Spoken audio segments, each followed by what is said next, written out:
The morning Oscar Ralston finally swept the dust from his front porch was the same morning a golden dog he had never seen before was already sitting on it, wagging her tail like she had lived there all her life.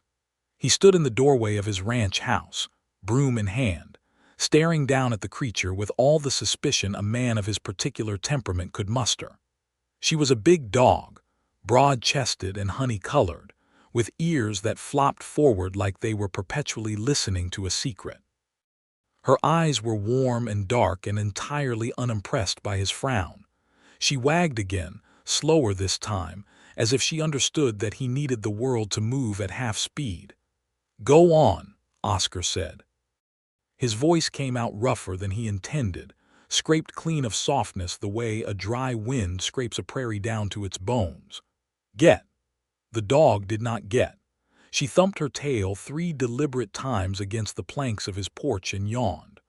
Oscar Ralston looked out past his fence line at the flat stretch of southwestern Texas that spread itself around his land like a sigh. It was the autumn of 1878, and the grass had gone tawny and thin, and the sky above the hill country was the kind of clear blue that made a man feel both large and very small at once. There was no ranch within a mile in any direction that he could see, and certainly no wagon trail with a figure searching frantically for a lost dog. He looked back down at the dog. She looked up at him with the patient certainty of something that had already made its decision. He went back inside and left her there. She was still there when he came out an hour later to start the morning feeding for his cattle. He walked past her without speaking. She fell into step behind him as if she had been doing so for years. Her name, as he would learn 3 days later, was Biscuit. And the woman who came looking for her would change everything about the life Oscar Ralston had been so carefully building out of silence and stubbornness and grief. He had not always been the kind of man who kept to himself. There had been a time, not so many years ago, when Oscar Ralston had been known in the town of Caldwell Creek as a man who laughed too loudly at card games and always had a story to tell at the general store. He had been 28 years old when he married Caroline Holt, the schoolteacher's daughter, and 29 when she died of fever in the summer of 1875, taking with her a child that had never drawn a single breath outside of her. After that, the laughter had stopped and the stories had dried up. He had come back to his father's ranch, which was his ranch now, and he had worked it methodically and thoroughly, and without anyone's company but his horse, a buckskin gelding he called Drum, and the small crew of hands who knew better than to ask him how he was doing. He was 31 now, and he had the look of a man who had aged 10 years since 29. Not physically. He was still broad and capable-looking, with dark hair that curled slightly at the back of his neck, and the kind of hands built from real work. But something behind his eyes had settled into a permanent, careful distance, the way a man plants himself with his back to the wall in a saloon so that nothing can come at him from behind. The dog disrupted this. She was simply too present to be ignored. She followed him through the gates of his cattle pen and sat down outside them while he spread feed.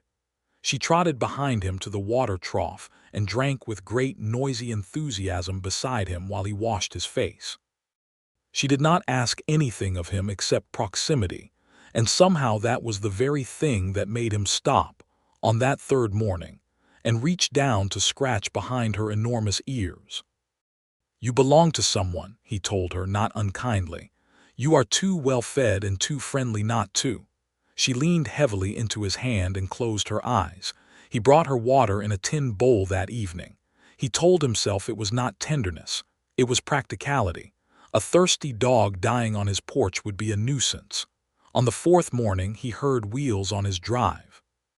He was in the barn when the sound reached him, the slow creak and roll of a light wagon coming up the long dirt track that connected his property to the main road into Caldwell Creek. He walked to the barn door and looked out. The wagon was a single-horse rig, bay mare pulling it at a steady walk, and the person on the bench was a woman alone, which was unusual enough in 1878 Texas to make him look twice. She had dark hair tucked under a sensible hat and was wearing a plain blue cotton dress with a brown leather coat over it, the kind of coat that suggested she was not above hard work. She was sitting very straight on the bench, not in the practiced way of a woman who had been taught deportment, but in the natural way of someone who was used to taking up exactly the amount of space they needed and no more. When the wagon rolled to a stop in front of his house, she was already standing before the wheels had fully settled, stepping down with the ease of someone who had climbed on and off wagons all her life. He came out of the barn. From the porch, where she had been sleeping in the autumn sun, Biscuit lifted her head and then exploded into motion, launching herself off the steps with an enthusiasm that nearly bowled the woman clean over. "Biscuit," the woman said, and her voice broke on the word in a way that told Oscar she had been genuinely frightened for the dog. She went down onto one knee right there in the dirt of his drive, and she wrapped both arms around the dog's neck and pressed her face into the golden fur, and she stayed like that for a long moment while Biscuit wriggled and squirmed and licked everything she could reach. Oscar stopped at the edge of the porch and waited. When the woman stood back up, she had a fine streak of dust across her cheek, and her eyes were bright in a way that had nothing to do with vanity and everything to do with relief. She looked at him directly, which he noticed. "She yours?" he asked. "She is," the woman said. "I am sorry beyond words for the trouble. I am Maria Wainwright. I have recently taken the Hendricks place, just under 2 miles east." He knew the Hendricks place. Old Silas Hendricks had sold it off in the spring and moved to live with his daughter in San Antonio. He had not known anyone had bought it since. "Oscar Ralston," he said. "I know your name," she said. "The people at the general store in town told me you were the nearest neighbor, and when Biscuit went missing 4 days ago, I should have come sooner, but I thought she would come home on her own." She looked down at the dog, who was now sitting proudly at her side. "She does that, wanders. She has always been a wanderer." "She did not seem lost," Oscar said, and then caught himself, because that was the most he had said in one stretch to a stranger in a considerable while. Maria Wainwright tilted her head. She was perhaps 26, he thought. Dark eyes, a strong face with good bones, not beautiful in the soft parlor way that Caroline had been beautiful, but striking in the way that land was striking, something that demanded your attention because it was genuinely worth looking at. "No," she said, a faint smile pulling at the corner of her mouth. "I imagine she did not. Biscuit has a gift for making wherever she is feel like home." There was a pause between them. It was the particular kind of pause that happens when two people are just barely deciding whether a conversation is over. She was no trouble, Oscar said, because it was true. He had brought her inside on the second night when the wind had turned cold, and she had curled at the foot of his bed and slept without a sound, and in the morning he had been aware of a silence in the house that was marginally less heavy than it had been the day before. "I am grateful all the same," Maria said. She put her hand on Biscuit's head and looked past Oscar at the ranch house behind him, taking it in with clear eyes. "It is a good property," she said. "Your fences are in better shape than mine." He almost said something about the Hendricks place needing work. He held back. "I will let you get on," she said, already moving back toward the wagon. "Good day to you, Mr. Ralston." "Ralston is fine," he said, which surprised him. She looked back over her shoulder and that small smile came again. "Good day to you, Ralston," she said, and climbed back up onto the wagon bench with that same unhurried ease and clicked her mare into motion.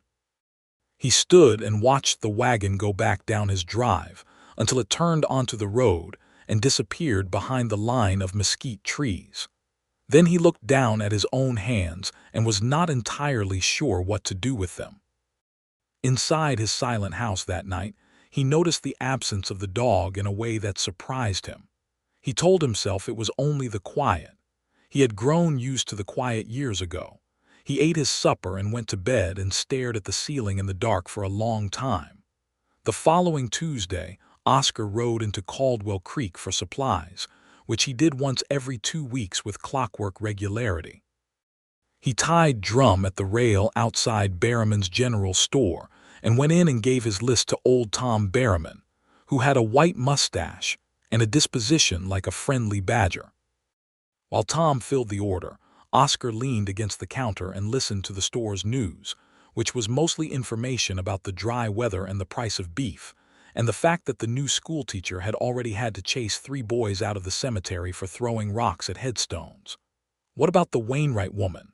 Oscar asked, and then wished he had not. Tom looked at him with the expression of a man who had just found an interesting piece of flint in an ordinary creek bed. "Maria Wainwright," he said. "Widow woman, came down from Missouri, bought the Hendricks place on her own, which surprised most people. She has been in twice a week stocking up. Works that land herself, from what I hear, with just a hired man part-time." Tom paused. "Why do you ask?" "Her dog was on my porch," Oscar said flatly. "Ah," said Tom, who clearly found this enormously interesting and was working very hard not to show it. Oscar took his supplies and left. He did not go past the Hendricks place on his way home. He took the long way back, the road that curved north and added 20 minutes to the ride, and he told himself it was because the ground was softer on that road after last week's rain. But he thought about what Tom had said. Widow woman, from Missouri, working the land herself. He did not know what had taken her husband. He did not ask. He knew better than most that there were questions which deserved silence. October deepened and the grass went from tawny to pale gold, and the mornings came with a bite in them that made Drum's breath fog when Oscar rode the fence lines. He was replacing a broken section of post endrail on the east pasture, 3 weeks after Maria Wainwright had come to collect her dog, when he looked up and saw Biscuit sitting on the other side of the fence with her tongue out, watching him work. He straightened. Biscuit wagged. He looked past her down the slope of the hill, and Maria was there, maybe 100 yards back, picking her way through the grass on foot. She had a rifle slung across her shoulder and a brace of quail hanging from her other hand, and when she saw him, she raised the hand with the quail in greeting and kept walking. He waited. "She got out under the back fence again," Maria said when she was close enough not to shout. "I have been meaning to reinforce it." She looked at the broken rail he was replacing. "Trade you a section of fence work for a brace of quail." He looked at the quail. He looked at the fence. He looked at her. "That is a fair trade," he said, and was not sure why his voice came out a little less scraped than usual. They worked the section of fence together in the particular silence of people who know what they are doing and do not need to fill every moment with noise. She was strong and she was competent, and she drove a nail without ceremony. He noticed this. When the rail was set, she handed him one brace of quail and kept the other and called Biscuit to her side. "I will reinforce that back fence this week," she said. "Use wire along the bottom," he said. "She will dig under wood." Maria looked down at Biscuit with fond exasperation. "She will dig under wire too," she said. He almost smiled. He caught it before it fully happened, but she saw the edge of it. He could tell by the way her expression warmed just slightly, like sun coming around a cloud. "Thank you," she said, and gathered her quail and her dog and went back the way she had come. He watched her go with a feeling he had not had in a long time, a feeling that was too complicated to name in the middle of a field in October, so he did not try. He picked up his tools instead and got back to work. The quail were good. He ate them that night, and they were the best meal he had cooked in weeks, which he attributed to the birds and not to any other circumstance. It was the first week of November when the trouble started at the Hendricks place, and Oscar only knew about it because he heard the shot. He was in his barn late on a Wednesday afternoon, mending tack, when the sound came across the flat land between the properties. A single rifle shot, sharp and clean. Then nothing. He waited. No second shot.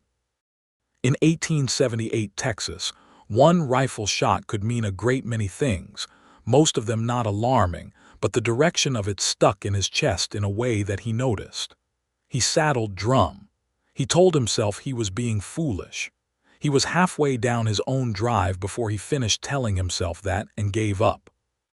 When he came up the track to the Hendricks place, the scene that met him was this. Maria Wainwright standing in her yard with her rifle in her hands and a man on a horse about 15 feet in front of her, and another man slightly to the left, both of them with the look of people who had been in the middle of a disagreement they had not expected to become this confrontational. The shot, he understood immediately, had been fired into the ground. A warning shot. Maria's warning. "Get off my land," she was saying as he came up, and her voice was absolutely level, which he noted was a considerable act of will given that there were two of them and one of her, and the one on the left was holding a rope that did not have an animal on the other end of it. Oscar pulled Drum up beside her wagon and stepped down from the saddle without any great display of hurry, and he stood beside his horse and looked at the two men. He recognized them. Dahlen Perce and his younger brother Wick, who ran cattle on the big spread to the north of Caldwell Creek, and who had a long history of believing that whatever land they wanted was land they were entitled to have. "Ralston," Dahlen said, his tone sliding between surprise and calculation. "Perce," Oscar said. "This woman's got water rights we dispute," Dahlen said. "That creek runs through my grandfather's old survey." "That creek runs through land I purchased outright with a clear deed," Maria said without moving. "We were just talking," Wick said, though the rope in his hand told a different story. "Then you can finish talking with the county land office," Oscar said. "In town, during business hours." He let a pause settle. "Not here, not like this." There was a moment that stretched. Oscar was not an aggressive man. He was also not the kind of man who looked away first, and both the Perce brothers knew his name well enough to know his reputation, which was quiet but solid in the way that certain quiet things are solid. Dahlen wheeled his horse. "We will be back," he said. "With a land judge and a clear case, I hope," Maria said. They rode off. The tension in the yard dissolved slowly, like smoke. Maria lowered her rifle, and Oscar watched her take one deliberate breath through her nose. She was not shaking, which impressed him. "Biscuit," she called. From under the porch the dog emerged, tail wagging, entirely unbothered by the recent drama. "Are they a regular problem?" Oscar asked. "They have been by twice before," she said. "Smaller talk each time. This was the first time with the rope." She looked in the direction they had gone. "They want the creek. My well is good, but the creek is better for running more head of cattle. The deed is clear, crystal clear. I had my lawyer in Missouri draft it carefully." She looked at him. "Thank you for coming." "I heard the shot," he said, as if that were a complete explanation of his presence and not something more complicated. She studied him for a moment with those direct dark eyes. "Will you stay for supper?" she said. "It is the least I can do, and honestly the company would be welcome." He looked at Drum. He looked at the sky. He looked at the porch where Biscuit had already resumed her position as though supervising the proceedings. "I could stay for supper," he said. This was, he would later think, the moment that changed things. Not some grand declaration.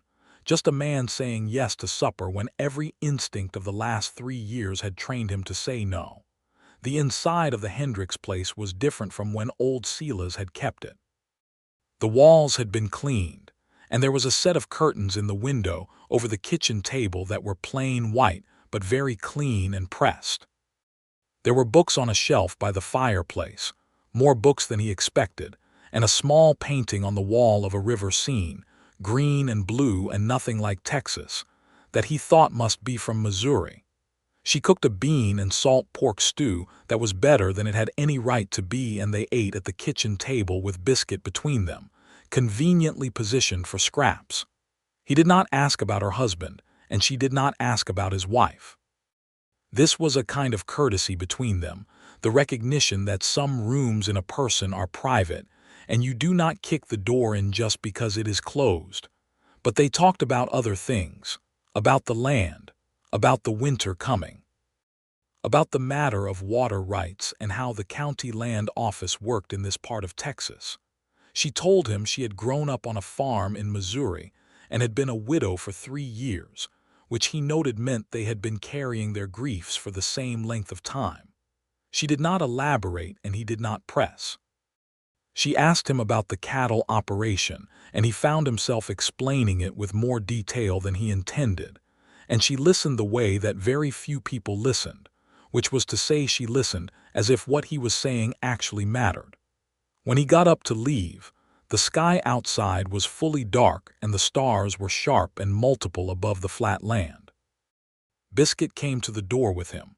"I will ride over to the county office this week," he said. "I know the recorder, Jim Hale. He can verify the deed is registered clearly. It will help if there is documentation in two hands." She was standing in the doorway and the light from inside made a warm outline around her. "You do not have to do that," she said. "I know," he said.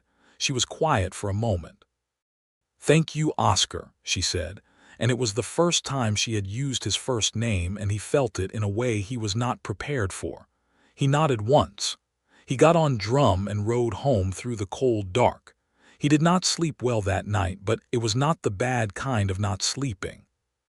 It was a different kind entirely, the kind that comes when something inside you has shifted half an inch in a direction it has not moved in years, and the adjustment takes a little getting used to. November in Caldwell Creek had its own rhythm. The cattle needed watching as the grass thinned. The mornings were cold enough now to require a fire before anything else, and Oscar's two ranch hands, a quietly capable man named Ezra who had ridden with him for 5 years, and a young man of 19 named Pete who was learning everything as fast as he could, took on the extra work of the season without complaint.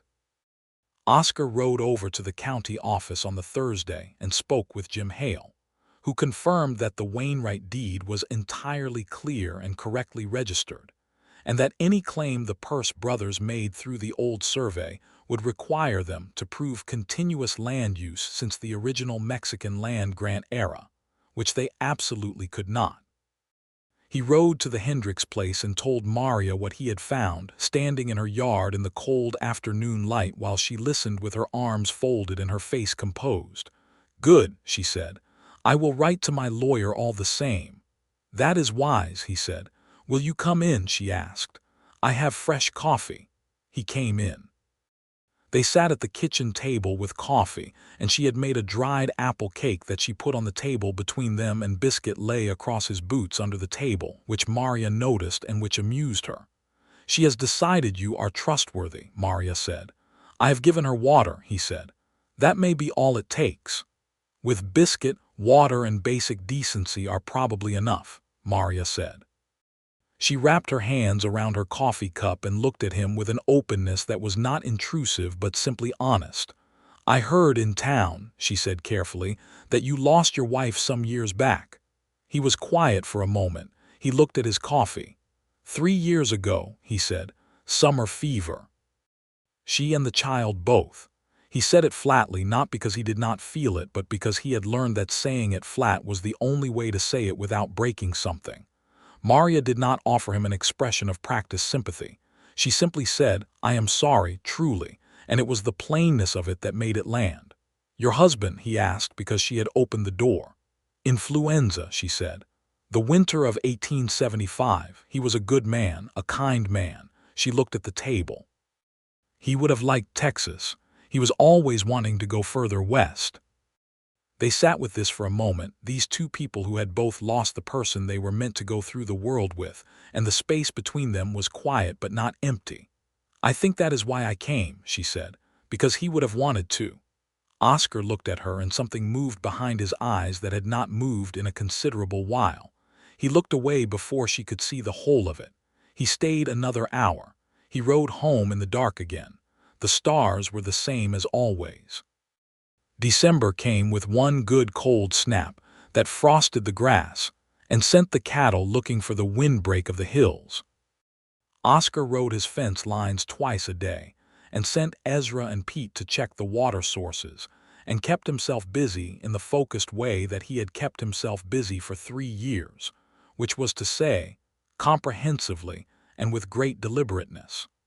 But now the busyness had a new quality to it, because there was something he was moving toward as well as something he was moving away from.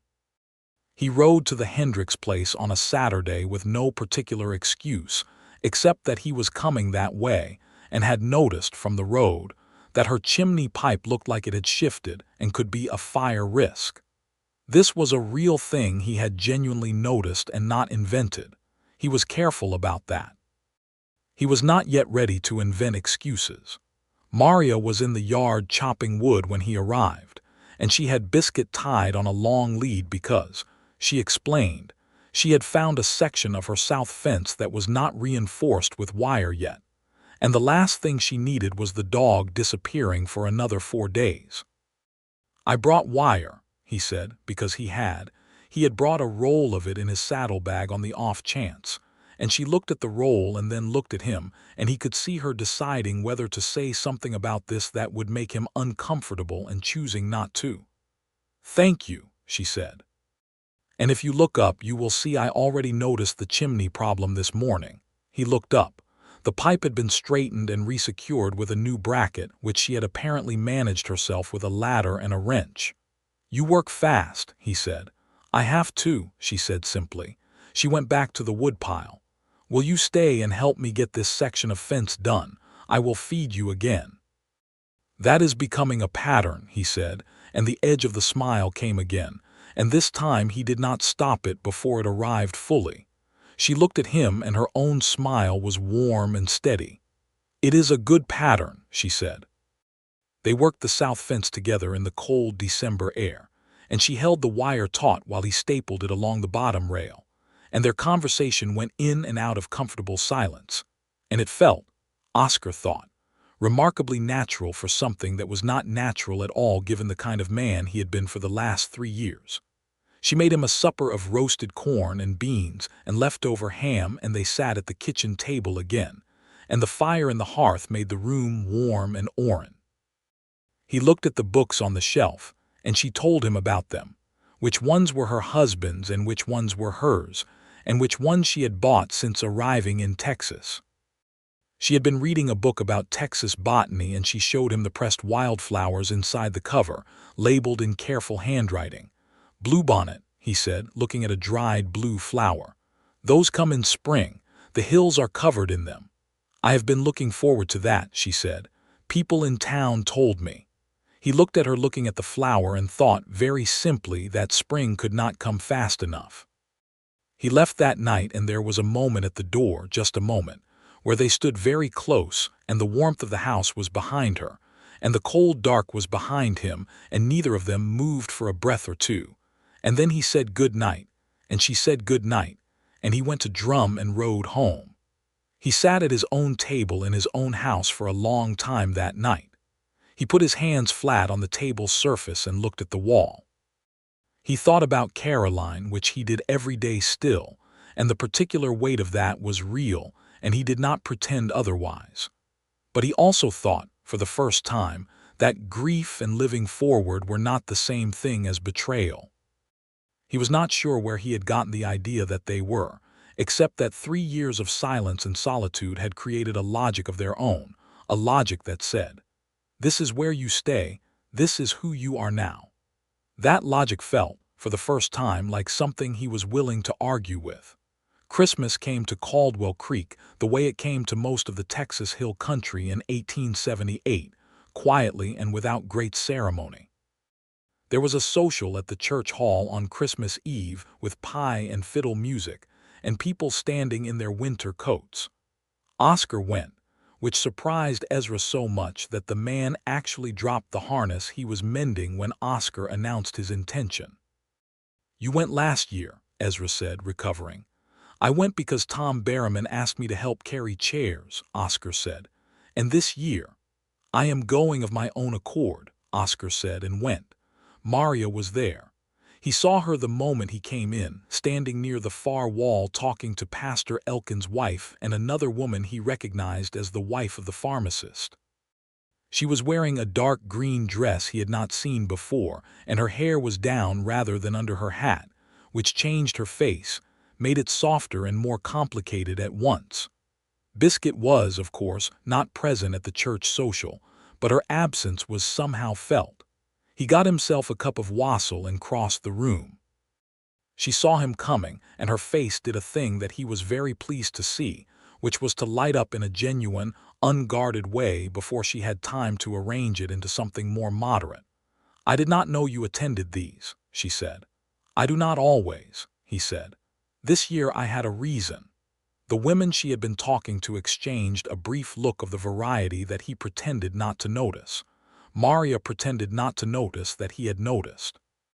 They stood together and talked for the better part of the evening. The fiddle played and some couples danced in the center of the hall and children ran between the legs of adults, and Maria told him she had resolved the Peirce brothers' situation definitively that week, having received a letter from the county land office confirming in writing that her water rights were unambiguous. She had forwarded a copy to the Peirce ranch through the town marshal, a solid man named Garrett who had taken the matter seriously. "Good," Oscar said. "Then that is settled." "That is settled," she confirmed, and they both raised their cups in a small, private toast. The fiddle played a waltz. Around them people drifted toward the dancing. "I am not a good dancer," Oscar said. He was not sure why he said it. "Neither am I," Maria said. "We could be bad at it together." He looked at her. She was smiling at him with the kind of smile that was not performing anything, just being exactly what it was. He put his cup down and offered his hand, and she took it. They were, in fact, both mediocre dancers. But they moved together with an ease that had nothing to do with the steps and everything to do with the particular understanding that had been building between them since a golden dog appeared on a porch in the October dawn. When the song ended, they did not let go immediately. Just a second longer than necessary. Then they stepped back and she tucked a piece of dark hair behind her ear and looked at the floor, and he looked at the ceiling, and the warmth between them was something that filled the small gap of air like light. On the ride home that night, Oscar Ralston noticed that the stars were the same as always, and they seemed friendlier than they had in some time. January came in hard. A blue norther blew down from the panhandle and brought 3 days of genuine cold that frosted the troughs and made cattle management an all-day affair. Oscar and his hands worked through it with their heads down and their coats buttoned and did not complain, because there was no point in complaining to a norther. On the second day of the freeze, he rode by the Hendricks place in the late afternoon and found the chimney cold and the yard empty, and a sick feeling started up in his chest that he moved quickly to address by knocking on the door with more force than was strictly polite. Maria answered it looking pale and miserable, wrapped in 2 blankets and clearly running a temperature. "I am fine," she said immediately. "You are not fine," he said, looking at her face. "I have a cold," she said. "I will manage." "Where is your hired man?" "I gave him the week off before the storm," she said, which was the kind of thing a person did when they were not planning on needing anyone. "I am really quite." "Back from the door," he said, not unkindly, and came in. He rebuilt her fire. He checked her water supply and found it adequate. He made her a broth from a salted pork bone he found in her larder, and she sat wrapped in blankets at the kitchen table and watched him with an expression that was equal parts stubborn independence and quiet gratitude. "You do not have to do this," she said. It was what she always said when he did something. "I know," he said. It was what he always said back. Biscuit had arranged herself against Maria's feet under the table and was providing her own brand of treatment. "Has she been out today?" he asked. "I let her into the yard this morning," Maria said. She was only outside long enough to realize that Texas in January was not something she was interested in being part of, and then she came back and has been like this since. She looked down at the dog against her feet. "I am glad she is a homebody when it suits her. When it does not suit her, she is a wanderer," Oscar said. "She brought me good luck when she wandered to your porch," Maria said, and then looked at the table in a way that suggested she had said more than she planned to. Oscar set the broth down in front of her. He stood on the other side of the table and looked at her, and the firelight was doing its familiar work on the room, making everything warmer and more honest. "Maria," he said. She looked up at him. "I have been trying to work out what to say to you for 2 months," he said. "I am not particularly good at this kind of thing." "No," she agreed, but her voice was soft. "I have not been trying to be sociable in some years," he said. "I did not think there was much point. And then your dog was on my porch and I could not send her back." He was quiet for a moment. "I am glad I could not." She looked at him with those clear dark eyes, and the color that the fever had put in her cheeks was different now, warmer. "Oscar," she said, "I am not asking you for anything," he said quickly. "Not yet. I know it is too soon to ask for anything. I just wanted you to know." She was quiet for a moment. Then she said, "You brought me broth and rebuilt my fire when you have your own cattle to see to in a norther." She pulled the blanket tighter. "You have been asking me something for 2 months. You have just been asking it in the way that some people ask things, which is by showing up." He looked at her for a long time. Something in his chest that had been braced and bolted for 3 years loosened just slightly, like a good gate that swings when it is supposed to. "Get some rest," he said. "I will check on you tomorrow." "I know you will," she said, and there was a contentment in it that was better than any grander declaration. He rode home in the cold, blue dark and fed his cattle and sat by his own fire and thought about what had just passed between them, which was not a declaration and not a kiss, and not anything that would mark the occasion to an outside eye, but which was, he knew, the most important conversation he had had in 3 years. He was back the next morning with more food and a small bag of the dried herbs Tom Berriman had told him were good for winter illness, on account of Oscar having explained the situation to Tom, which meant that by nightfall half of Caldwell Creek would know about it, but he found he did not mind as much as he once would have. Maria was better by the second day, the fever broken and her color back, and when he came by on the third morning she was back in the yard stacking the woodpile that had depleted during her illness, and she looked up and said, "I told you I would manage." "You did," he said, getting down from drum. "You also had help." She looked at him steadily. "I did," she said. She put down the wood she was holding. "Oscar." She was across the yard from him, and the morning was cold and clear, and the sky behind her was the pale winter blue of a South Texas January. "Come here," she said. He crossed the yard. She looked up at him because he was taller by a considerable margin, and she said quietly, "I think you know how I feel about you." "I think I do," he said. "I was trying not to rush it." "You are the least rushing person I have ever met in my life," she said, and there was a warmth in it that took the edge off, "which I respect, but I am not a woman who does well with things being left unsaid." "Then I will say it," he said. "I care for you a great deal. More than I expected to care for anyone again, and I would like to have the right to keep coming here, and not just for fence work and firewood and broth." She reached up and put her hand against his jaw, and it was the first time she had touched him that way, and it was so straightforward and so warm that it nearly undid him entirely. "You have that right," she said simply. He put his hand over hers and held it there for a moment, both of them standing very still in the cold January yard, while Biscuit circled them once with her tail waving like a flag. He kissed her. It was careful and honest, and she leaned into it with the same quiet sureness with which she did everything. And when they stepped back from each other, the cold air between them had changed quality entirely, had become something that connected rather than separated. "Good," she said softly, and turned back to the woodpile. He picked up the other half of the wood and stacked it beside her, and Biscuit sat on the porch steps and supervised them with enormous satisfaction. February brought mud and cold rain, and the first small tentative gestures of warmth in the middle of the day that promised spring was thinking about arriving.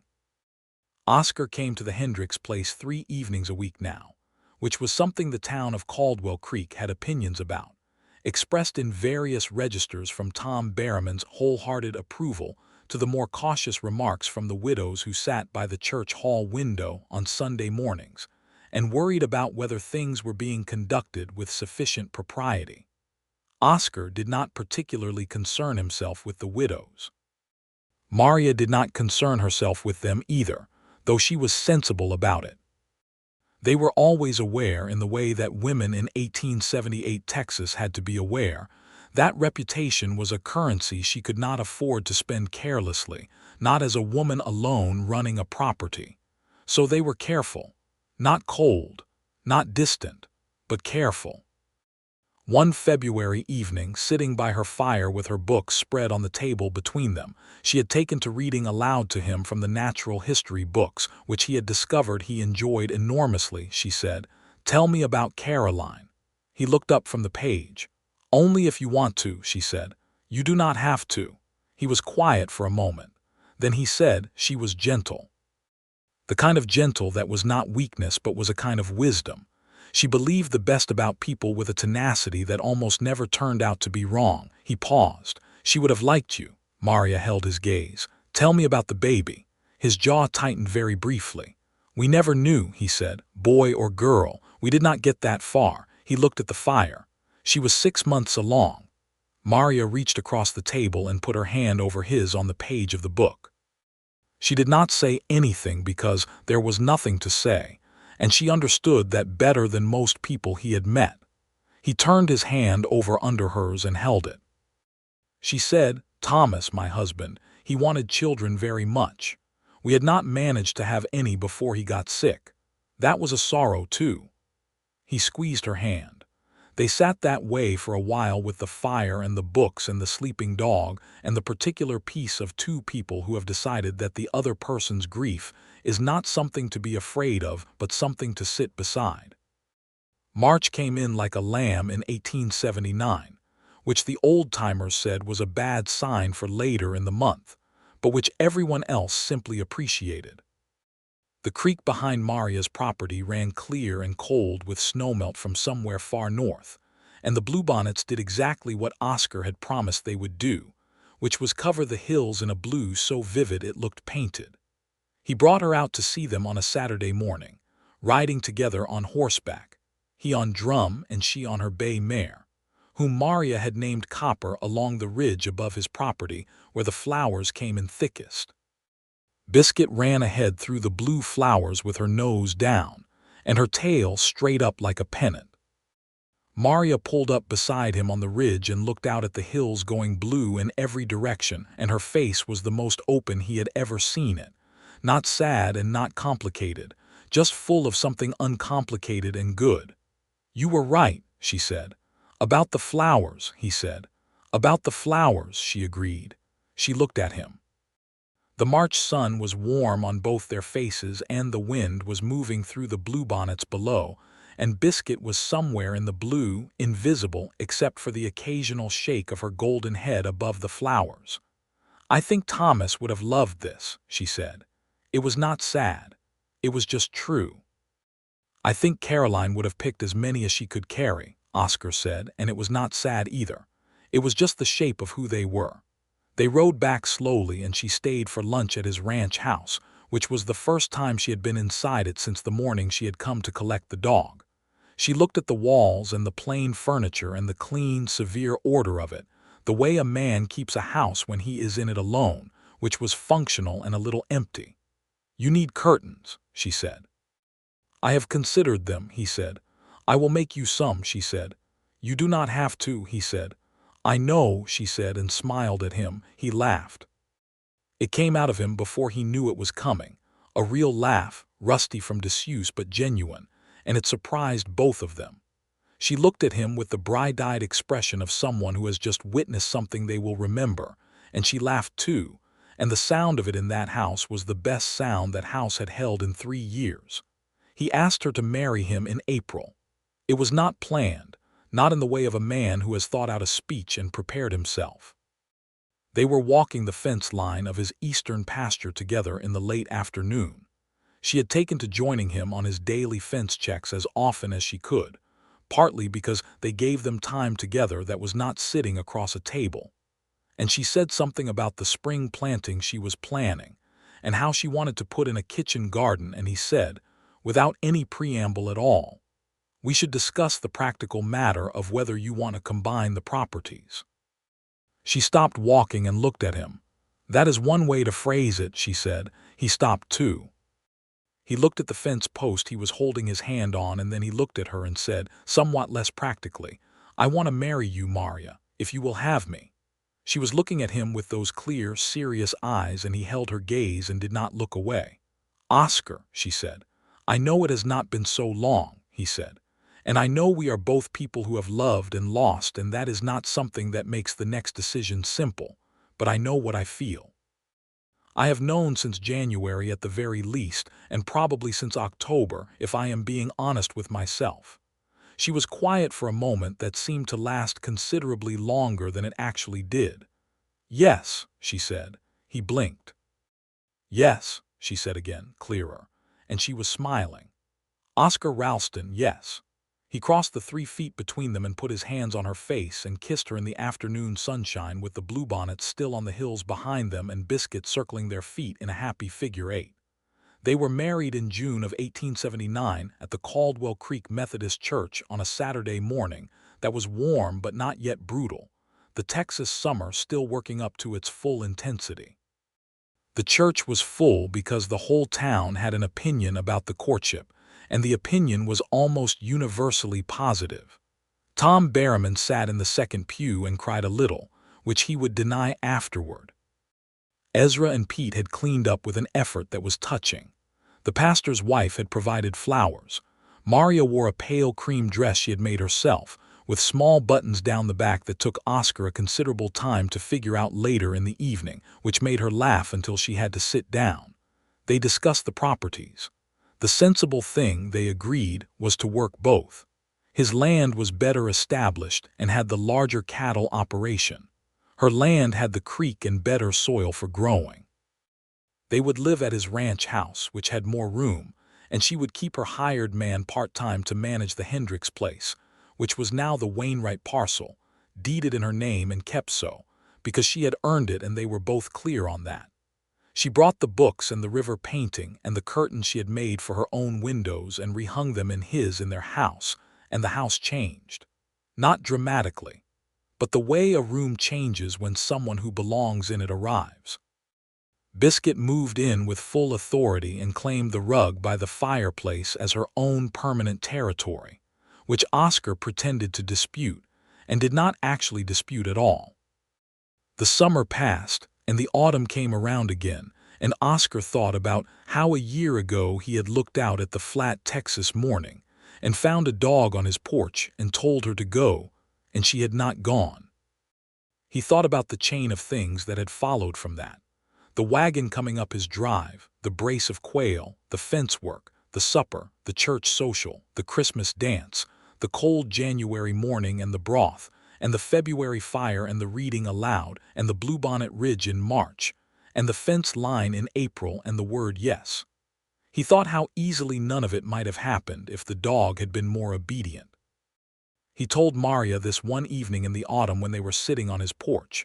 Their porch and the first stars were coming out, and Biscuit was lying across their feet, warm and substantial and apparently content with the result of her adventure. "She knew what she was doing," Maria said. "She is a dog," Oscar said. "She is an excellent dog," Maria said firmly. He put his arm around her and she leaned into him with the easy weight of a woman who has found the place she intends to stay. The sky was enormous above the Texas hill country, and the stars came in thick and brilliant, and the coyotes called somewhere far out on the dark flat, and the cattle moved in the pasture, and the wind moved in the mesquite, and everything was exactly as it should be. In the spring of 1880, Maria told him she was expecting. He was in the barn when she came and found him, standing in the doorway with the morning light behind her, and she said it plainly, the way she said everything, and he turned from what he was doing and looked at her with an expression that she would tell him later was the most naked thing she had ever seen on his face. He crossed the barn in 3 steps and held her with a fierceness that surprised them both, and she held on back just as hard, and they stood like that in the barn doorway with the morning light coming in around them and Biscuit pushing her way between their feet with the democratic conviction that she was part of every important moment. "Are you well?" he asked, stepping back to look at her face. "Very well," she said. "I feel fine. I have been careful. I will continue to be careful." He understood what was beneath this. She understood what was beneath his question. They held each other's eyes, and in that look was everything that could not be said about Caroline and the child who had not lived to breathe, and the fact that life was asking them to try again, and the bravery that required from both of them. "I will be here," he said. "I am not going anywhere." "I know," she said. He sent for a doctor from San Antonio that autumn, well in advance, which was a significant expense and which he did not discuss with anyone but Maria, who accepted it without argument, which told him she understood the depth of what he was doing. The child was born in November of 1880, in the bed that Maria had now been sleeping in for a year and a half, with the doctor present and everything as prepared as it could be. Oscar was outside the door for most of it, which was where men were expected to be, pacing a path in the floorboards while Biscuit paced beside him in perfect sympathy. The child was a boy. He came into the world loudly and with evident strong feelings about the situation, and his mother laughed through her exhaustion when she heard him, and the doctor said he was entirely healthy and entirely furious about being bothered, which Oscar found the most beautiful thing he had ever heard. Oscar came in and Maria put the child in his arms, and he stood there holding his son with an expression that had absolutely nothing careful about it, nothing held back, nothing braced for impact. Just a man who had kept to himself for a long time in a dark and silent house, standing in a warm room full of firelight and holding the future. "What will we call him?" Maria asked. She was watching his face with soft eyes, he thought. "Thomas," he said, "for your husband if you would like." Her eyes went bright and full, and she reached out and put her hand over the baby's head where it lay in Oscar's arms. "Thomas," she said, "Thomas Ralston." Outside, somewhere on the porch, Biscuit scratched at the door with a single polite but meaningful request, and they both laughed, and Oscar went and opened the door, and she came in and sniffed the new baby with great thoroughness, and then went and lay down on her rug with the air of a dog who had correctly predicted how everything would turn out. The winter was good that year, long and quiet and full. Thomas Ralston grew in the way that healthy babies grow, which is with great speed and great insistence, and he had Maria's eyes and Oscar's hands, broad-palmed and intent on grasping things. He was a sociable child in the way that Biscuit was sociable, which was to say, he regarded every person he encountered as a potential friend and had no patience for closed doors. Oscar watched this with a wonder that did not diminish with time. He watched his son on his knee by the fireplace and thought about the man he had been for 3 years, the man who had looked out at the flat morning and told a dog to go and had not been listened to, and he was deeply grateful for the stubbornness of golden dogs. In the spring of 1881, the bluebonnets came again in their absurd, magnificent blue, and Oscar took Maria to the ridge the way he had in 1879, except now Thomas was in a carrier on Maria's front, bundled and awake and staring at the blue hills with the expression of a child encountering color for the first time with full comprehension. "Look at that," Maria said softly to the baby. "Your father promised me those. First spring I was here. He said the hills went blue."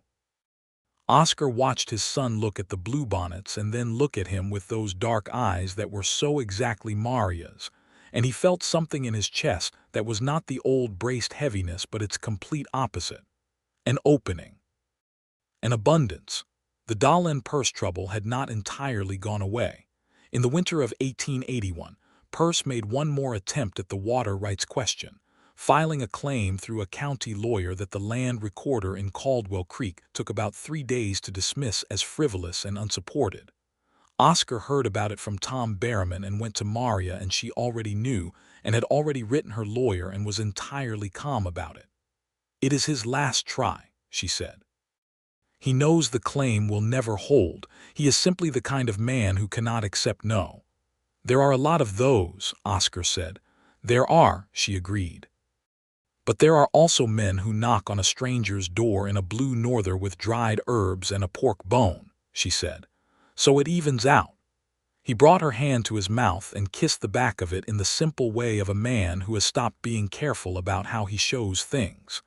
In the late summer of 1881, Maria told him she was expecting again. This time he was not quite so paced and haggard about it, though he was still attentive to the point of mild excess. which she tolerated with good humor and occasional pointed remarks about her continued capacity to carry a wood armload without assistance. The second child was born in the spring of 1882 and was a girl, and she was like neither of them and entirely herself from the first moment, with opinions about everything and a voice that could be heard from considerable distances. They named her Ruth, for Oscar's mother, who had died before he had married Caroline and who he had loved fiercely. Maria said it was a good strong name, and held the baby Ruth against her chest, and looked at Oscar over the baby's head, and he looked back at her with the full, uncomplicated certainty of a man who is exactly where he is supposed to be. Thomas was 1 year and 4 months, and he regarded his sister with the cautious curiosity of a child who has been promised that this new creature would be interesting, and was waiting to see the proof. Biscuit sniffed Ruth with the same professional thoroughness with which she had sniffed Thomas, and rendered the same verdict of acceptable, and went back to her rug. Life settled into the beautiful complexity of a family in motion. Oscar ran the cattle operation with Ezra and Pete, and added a third hand, a former vaquero named Santos, whose horsemanship was extraordinary, and who had a quiet dignity that Oscar respected immediately. The Wainwright parcel was run in coordination with the main ranch now, its creek water managed carefully, and its soil producing a kitchen garden that Maria had expanded year by year, until it was supplying not just the household but a small weekly surplus she sold at the Caldwell Creek market on Saturdays, which she did with great efficiency, and which was entirely her own enterprise, separate from the ranch accounts. Because she had always understood that a woman's independence was not a decoration but a necessity, Oscar understood this too, which was one of the reasons they worked well together. The town of Caldwell Creek knew them as the Ralstons of the East Hill Ranch, and regarded them with the warm approval that a community saves for people who make good on their lives without making a fuss about it. Tom Berriman had taken to keeping back a specific shelf of books for Maria on the chance she had not yet read them, which was his form of high regard. In the autumn of 1882, Oscar was mending the south fence, the same section he and Maria had worked together in their first November, though the boards had been replaced twice since, and Thomas was 3 years old, and had developed the habit of following Oscar on his fence checks the way that Biscuit once had, toddling along with earnest concentration, and occasionally handing his father tools with the seriousness of a qualified assistant. Biscuit walked with them both. She was an older dog now, the gold of her fur beginning to go silver around her muzzle, her step a little slower, but still warm and still present, still wagging with the authority of a creature who had organized things to her satisfaction. Oscar looked down at his son, who was sitting in the grass with Biscuit's large head in his lap, both of them apparently having a conversation that only they could understand, and he thought about October of 1878, the morning a dog had sat on his porch and refused to be sent away. He thought about how grief had made him build a wall that was very well constructed, and in some ways very comfortable in its cleanness, and how it had taken an entirely unauthorized golden dog to walk right up to that wall and sit down on it as though it were a chair, and how the woman who came looking for the dog had then walked through the gap the dog had made and refused, with the most courteous and unassuming persistence he had ever witnessed, to go away. He thought about how this was not something he had planned or sought or thought he wanted, and how it was the best thing that had ever happened to him since the worst. Maria came out of the house with Ruth on her hip and a cup of coffee in her other hand, and she walked across the yard to where he was standing and handed him the coffee and stood beside him looking at Thomas and Biscuit in the grass. "She is getting slower," Maria said quietly, meaning Biscuit. "She is," Oscar said, "but she is still here." "She will always be here in some form," Maria said, and leaned her head briefly against his shoulder. He put his arm around her with his wife and his daughter and his son in the grass and his dog in the sun, and his land around him going golden in the October afternoon, and the sky above the Texas hill country was the same blue it had always been, enormous and permanent and entirely indifferent to the small human lives moving under it. But down at the level of those lives, things were very warm. The winter of 1882 going into 1883 was a long one and a hard one, and Oscar worked through it with everything he had, because hard winters in South Texas were a test of a ranching operation, and he was not the kind of man to leave a test half-answered.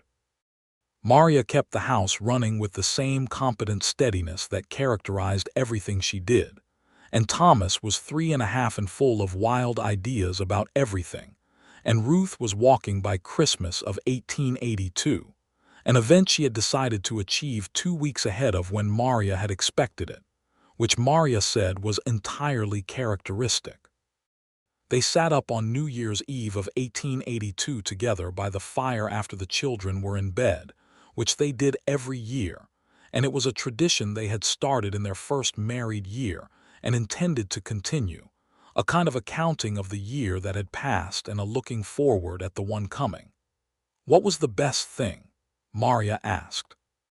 It was their question, the one they always started with. Oscar looked at the fire for a moment. Ruth walking, he said. The morning she got up from the blanket and walked across the kitchen floor and came and grabbed my boot and looked up at me like she had always been able to do this and was only now bothering to demonstrate. Maria smiled. Mine too, she said. What do you want for next year? He asked, which was the second question. She was quiet for a moment, which was unusual for her, and he looked at her sideways. She was looking at the fire with an expression that was privately pleased. I think the family may be adding to itself again, she said. He set his cup down. He looked at her. Spring, she said, if I have the timing right. He pulled her to him and held her close, and she laughed a little against his shoulder. Outside the door in the cold Texas dark, something moved in the grass, a night animal, a quiet creature going about its business, and the stars were the same ones that had been above this land forever, long before any of them and long after, indifferent and radiant and magnificent.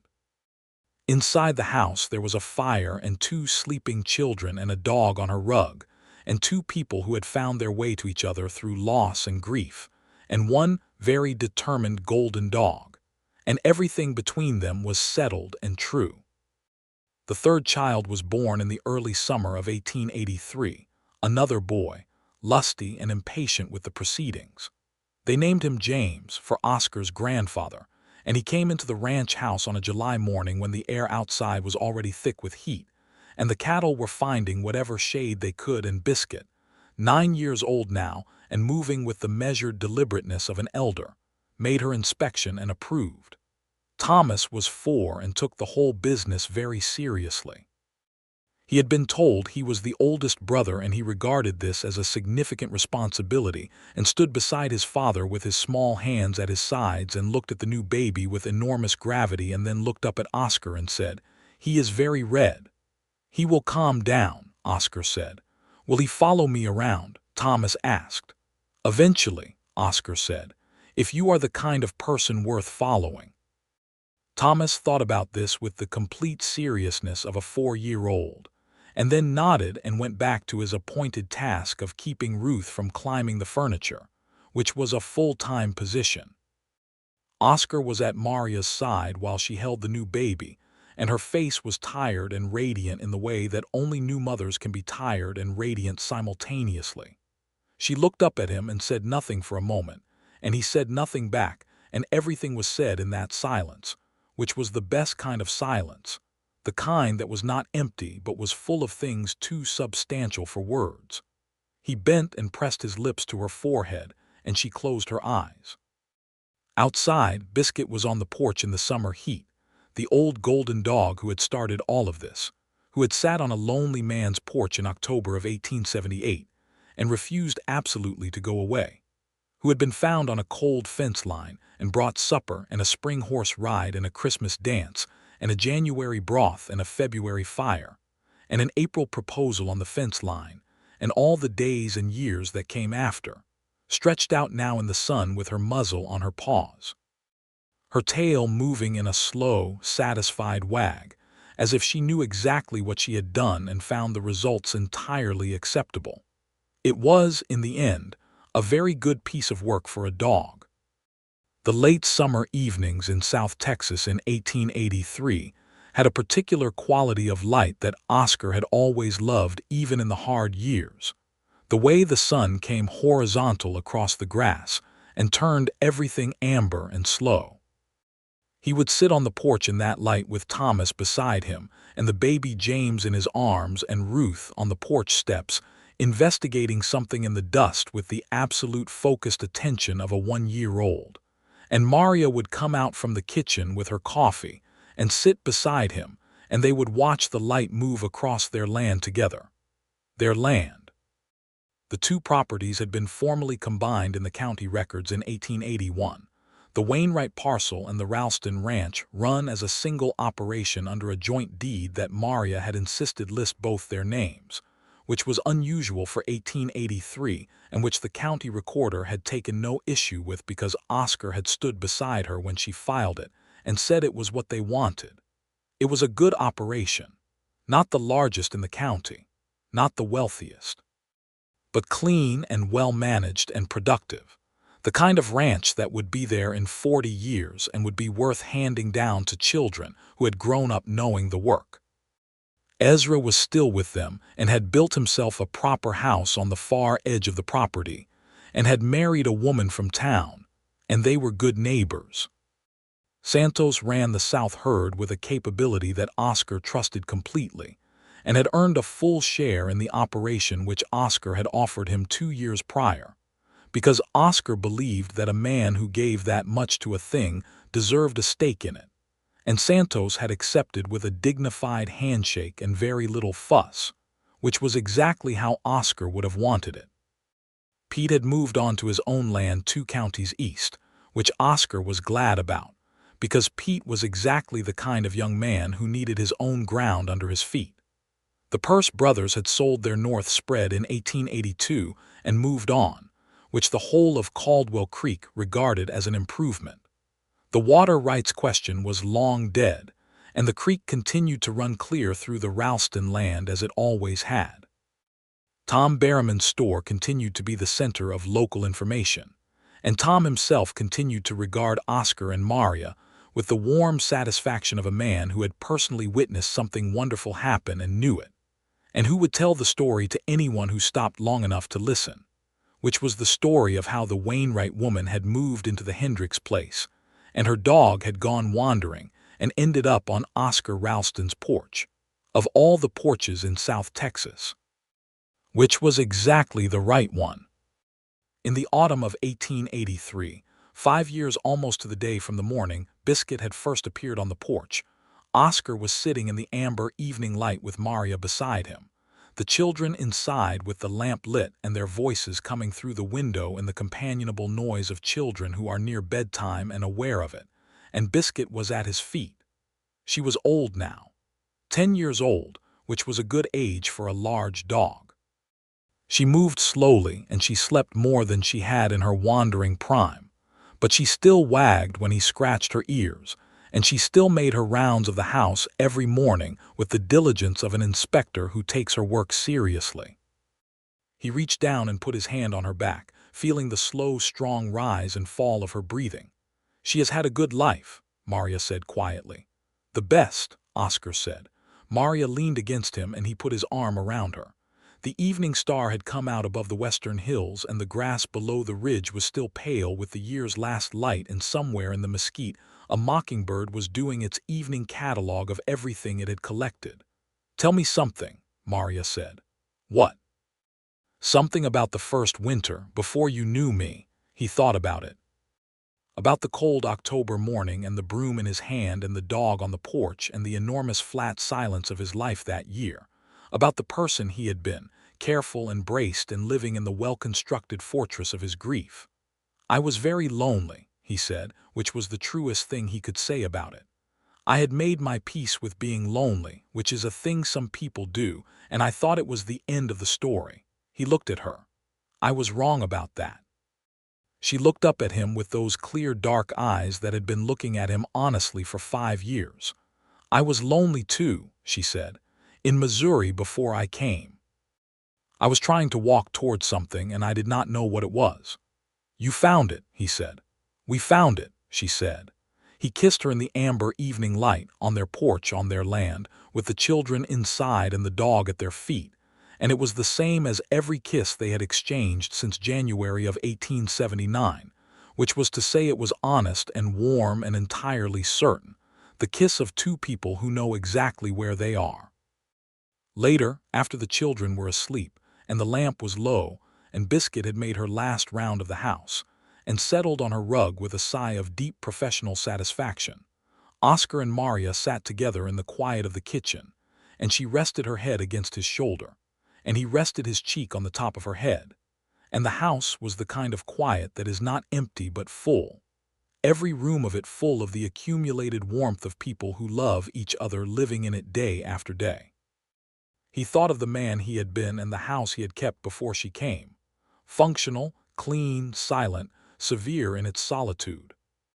He thought of the morning and the broom and the dog on the porch, and the sound of wagon wheels on the drive 3 days later, and the woman stepping down with her dark hair and her direct eyes and her hand going immediately to the dog's neck, not caring about the dust on her knees. He thought of all the small things, the brace of quail, the supper table, the fence wire, the Christmas punch, the January broth, the February fire and the reading aloud, the March bluebonnets, the April fence line. The word yes said twice, clear and unhesitating, out in the field with the spring sun on both their faces. He thought of Thomas and Ruth and James asleep in their beds, breathing the way sleeping children breathe, which is with the complete trustfulness of creatures that have no reason to fear the dark. He thought of the dog on the porch, the dog that had refused to go. He reached down from his chair and let his hand rest on Biscuit's warm side, feeling the rise and fall, the steady, faithful breathing of a dog who had done something remarkable without knowing it, who had simply sat down on the right porch at the right time and waited with absolute unhurried confidence for everything to work itself out. "Good girl," he said quietly. Biscuit's tail moved once against the rug. Outside, the stars were out in full force over the Texas hill country, the way they always were on clear autumn nights, enormous and multitudinous and burning, and the land stretched out under them as it always had, flat and patient and vast, waiting for the people who were brave enough to stay.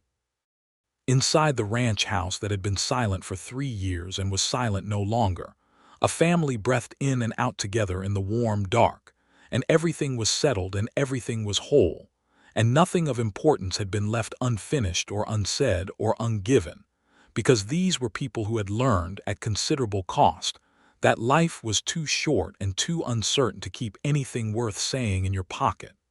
They had said it all. They were still saying it, in the language of shared suppers and fence work and kitchen mornings and children's laughter and evening porches, and a dog's warm weight against your feet on a cold night, and they intended to keep saying it for a long time to come, which is precisely what they did.